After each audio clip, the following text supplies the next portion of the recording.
So you're at a classic crossroads, but you're not somebody who's a newcomer here. I mean, your roots are as deep as they could be in Joplin. Right. And right now, it would be a bad business decision for you to just go and build again. It's impossible because many people here are leaving because they just don't want to deal with this. And then a lot of people won't come here now because there's been so much death, and so they avoid it. And so if I was to put a temporary here, people wouldn't even want to come because it's a reminder of their lost home, lost loved ones. So it's a problem. Right now, I want to do as much as I can to help rebuild Joplin. That's most important for me because I'm always going to be part of this community and our family. How are you going to eat, though?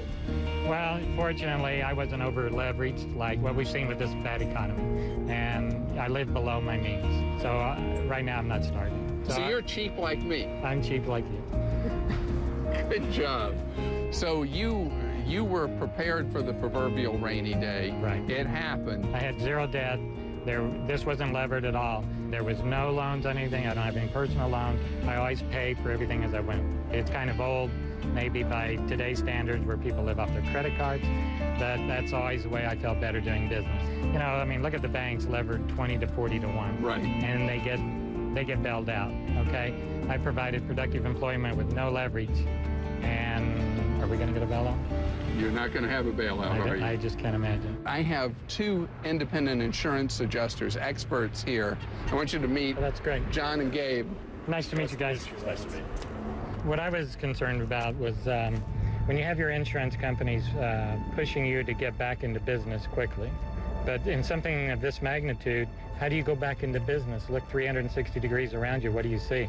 I mean, you see a hospital that was our lifeline, the doctors that are our lifeline, the neighborhood that was our lifeline. This isn't a normal event. If it didn't touch me, I'd be worse off than if I was blown away.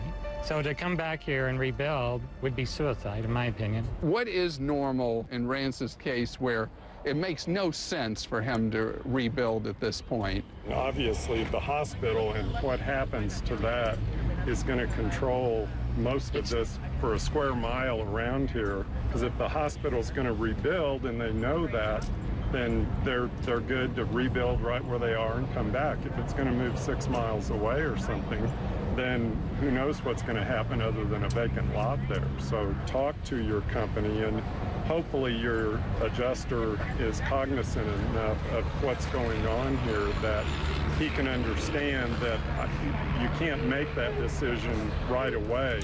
We're going to have to wait a little while before we decide. As soon as we know kind of what's going to shake out here, we're ready to go, and that is assuming that you want to continue your business.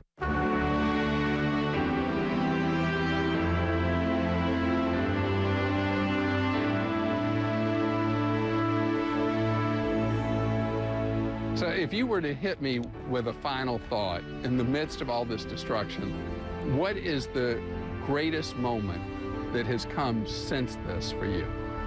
Well, the worst thing's a horrible loss of life, obvious. And, you know, I was one of the fortunate survivors. But my mother was on her way up here because she heard the hospital and the pharmacy were wiped out. And I had to help some other people and came back here trying to beat her here so she wouldn't see this rubble because she would think nobody could live. And seeing her see me alive was the greatest moment out of all this. There's some good that comes out of everything.